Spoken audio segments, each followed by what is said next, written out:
Hello students, एरोमाइट channel में आप सभी का स्वागत है। आज हम स्टैंडर्ड 7th का history chapter number 1 sources of history lesson सीखेंगे।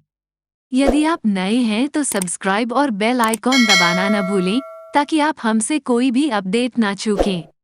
प्लेलिस्ट की लिंक ऊपर राइट साइड के कॉर्नर में और इस वीडियो के डिस्क्रिप्शन में है। So let's start.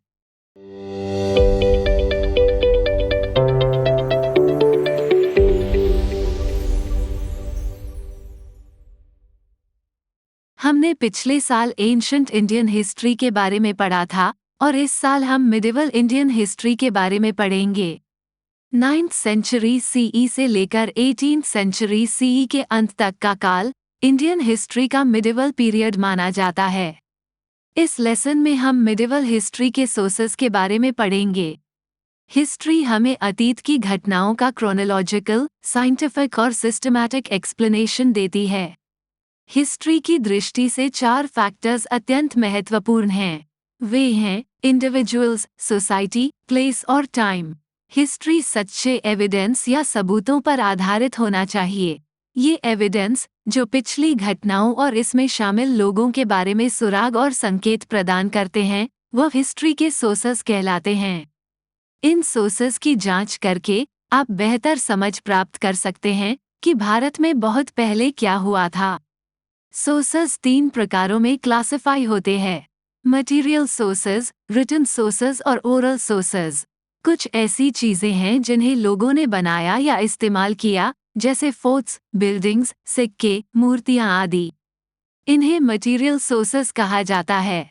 कुछ ऐसी चीजें हैं जिन्हें लोगों ने लिखा या चित्रित किया, जैसे पत्र, किताबें, पेंटिंग आदि। इन्हें रिटन सोर्सेज कहा जाता है।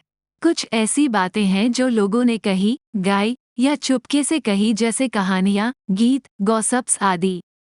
इन्हें ओरल सोर्सेस कहा जाता है। जिस हिस्टोरिकल घटना का हम अध्ययन करना चाहते हैं उससे संबंधित कई फैक्टर्स पर हमें विचार करना होगा। हमारे रिसर्च को सपोर्ट करने के लिए हमें हिस्टोरिकल सोर्सेस की मदद लेनी होगी। हमें इन सोर्सेस को वेरीफाई करना होगा और ये देखना होगा कि क्या वो सच और सही है। हमें ये सोचना होगा कि वे क्यों बनाए गए और उनका क्या मतलब है। हमें उनकी तुलना बाकी के सोर्सेस के साथ भी करनी होगी। इन सोर्सेस का उपयोग समझदारी से और जटिल जांच के बाद ही करनी आवश्यक है।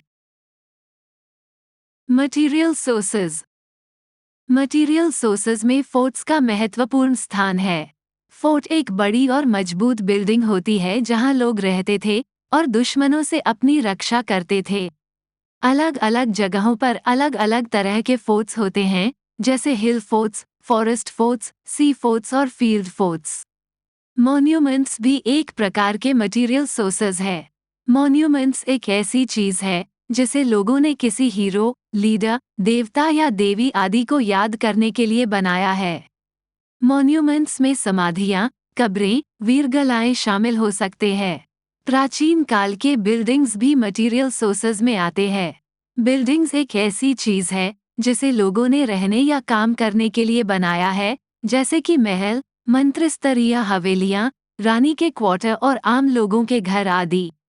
इन सोर्सेज से हमें ये पता लगा सकते हैं कि लोगों ने अपने स्थानों को कैसे डिजाइन और सजाया, वे कितने अमीर या गरीब थे, वे अपने देवताओं की पूजा कैसे करते थे आदि। क्या आपको पता है, प्राचीन काल से ही कवड़ी, दमड़ी, धेला, पाई, पैसा, आना और रुपया जैसे सिक्कों का चलन था। कुछ स्थानीय मुहावरे या कहावतें सिक्कों पर आधारित हैं।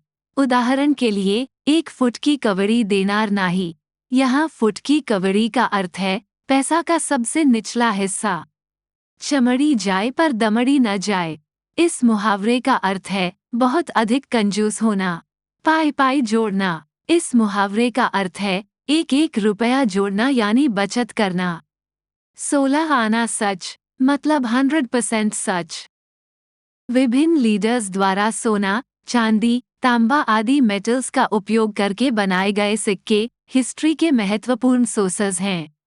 सिक्के हमें बता सकते हैं कि भूमि पर किसने राज किया, उन्होंने कब राज किया, उन्होंने कैसे राज किया, वे किसमें विश्वास करते थे, वे कैसे दिखते थे, आदि।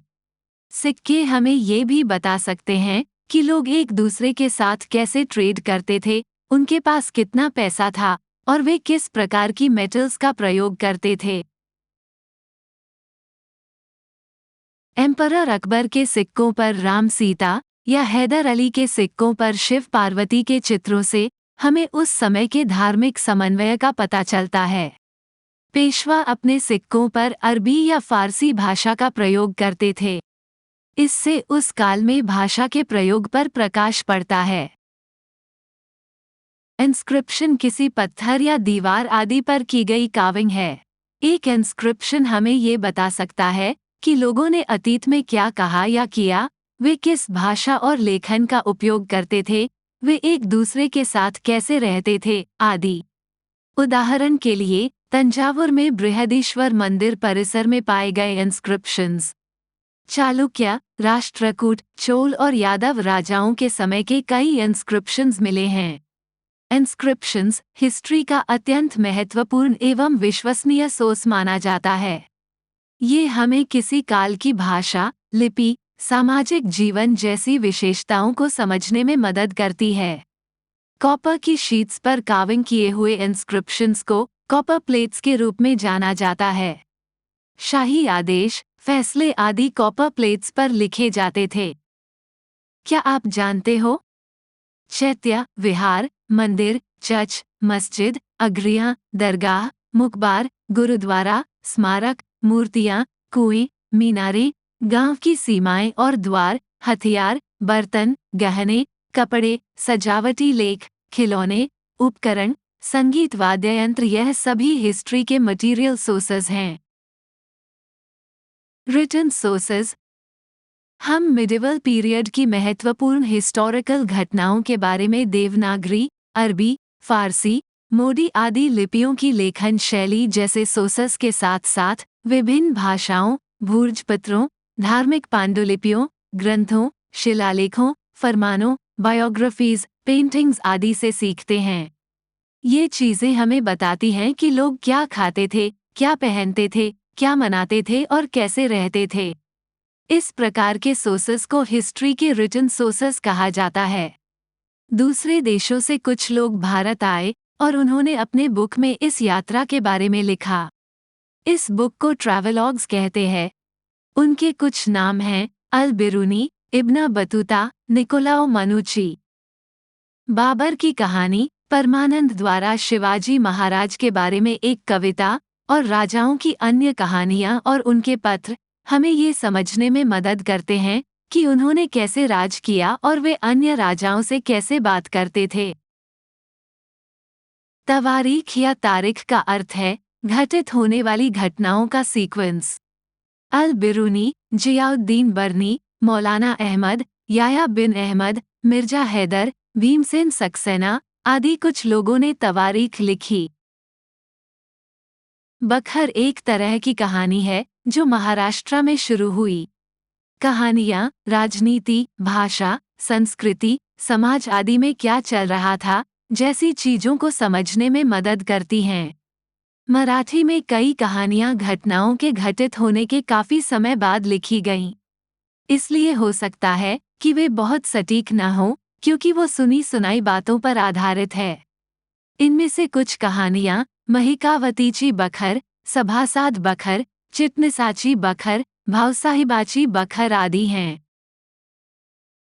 रॉबर्ट आम, एमसी स्प्रेंगेल और ग्रांट डफ जैसे इतिहासकारों ने भारत में आने वाले या रहने वाले अन्य यूरोपीय लोगों की जानकारी का उपयोग करके भारत के अतीत के बारे में किताबें लिखीं।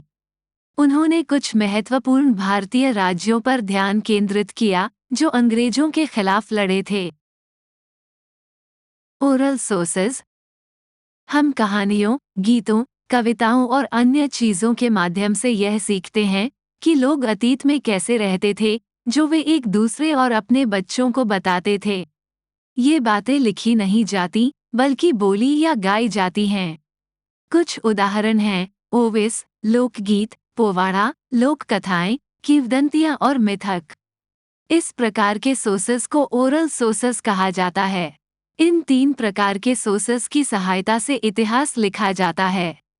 इसे लिखे जाने के बाद भी इस पर शोध लगातार चलता रहता है।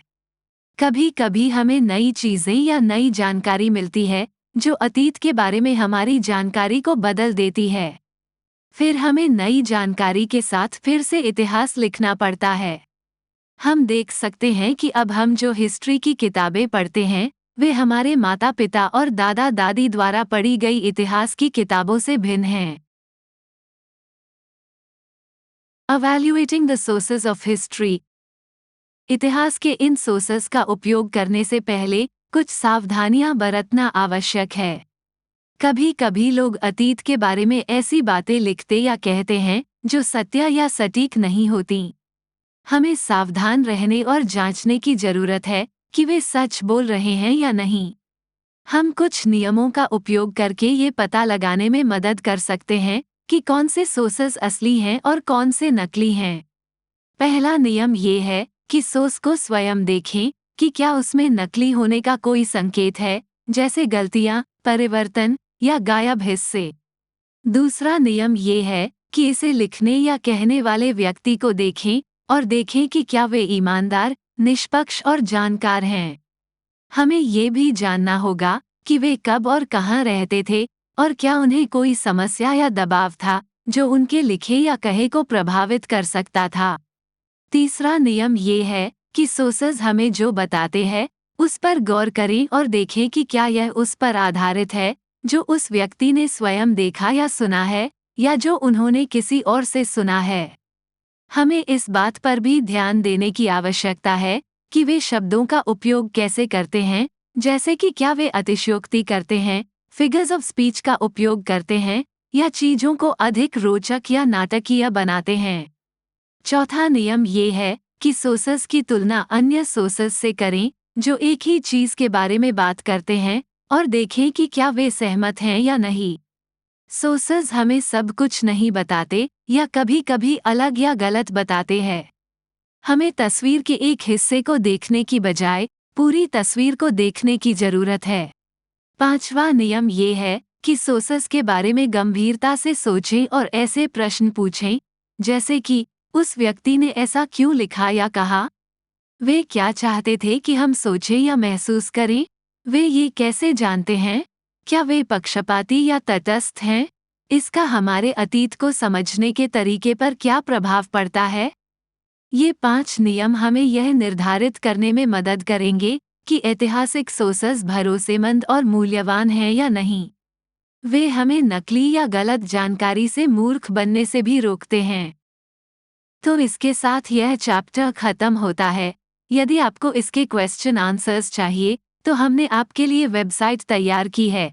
इस वेबसाइट की लिंक हमने कमेंट बॉक्स में दी हुई है। इस वेबसाइट पर आपको सारे सवालों के जवाब मिल जाएंगे और यदि आपके पास उस लेसन के रिलेटेड एक्स्ट्रा क्वेश्चंस है तो आप इसे हमारे वेबसाइट के कमेंट बॉक्स में लिख सकते हैं। हम उस सवाल के जवाब को हमारी वेबसाइट पर आंसर के साथ जल्द से जल्द अपलोड कर देंगे। इसके आगे के लेसन देखने के लिए एरोमाइट चैनल को सब्सक्राइब करें और पास वाली बेल आइकॉन दबाएं। धन्यवाद।